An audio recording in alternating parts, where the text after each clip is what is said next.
Dans cette vidéo, je vais vous présenter 4 des meilleurs modes de Breath of the Wild en passant par des skins custom ou encore Mario 64. Enfin bref, on est tout de suite parti.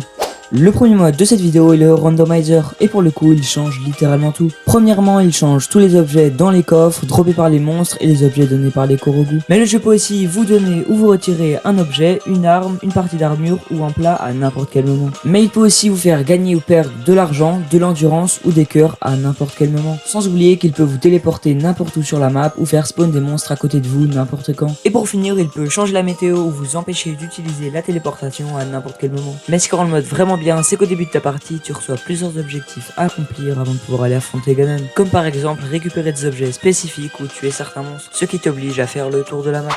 Le deuxième mode remplace Link par sa version féminine, Linkle. Et on pourrait croire que ce n'est qu'un tout petit mode, mais en fait pas du tout. Et oui, car le mode remplace toutes les tenues pour correspondre à Linkle. Certaines tenues changent juste un peu, mais d'autres sont totalement revisitées. Le mode rajoute aussi les effets sonores de Linkle, ce qui rend l'immersion totale. Donc si vous cherchez un mode pour changer l'apparence de Link, je pense que c'est de loin le meilleur trouvable.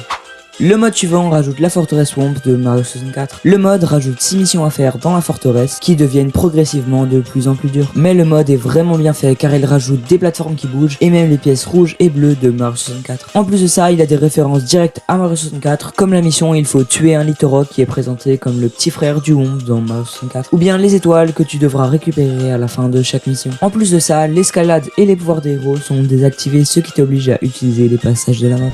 Si t'as trouvé le mode expert trop facile, alors tu vas aimer le prochain mode. Et oui, car ce mode rend Breath of the Wild extrêmement dur, car il rajoute plein de monstres très compliqués à battre en grande quantité. Et pour te donner une idée de la taille du mode, sur cette carte, toutes les parties en verte sont les zones modifiées du jeu, et les parties rouges sur celle-ci sont les endroits extrêmement modifiés. Et comme t'as pu voir sur la carte, toutes les créatures divines et le boss de fin sont devenus extrêmement durs. Sans oublier les bois perdus, l'épreuve de l'épée ou encore l'île Finalis. Mais heureusement, le mode nous laisse beaucoup d'armes cheatées sur le chemin, et en plus nous donne directement 60 slots d'armes, boucliers et d'arcs. Car je pense que sinon le mode serait littéralement impossible.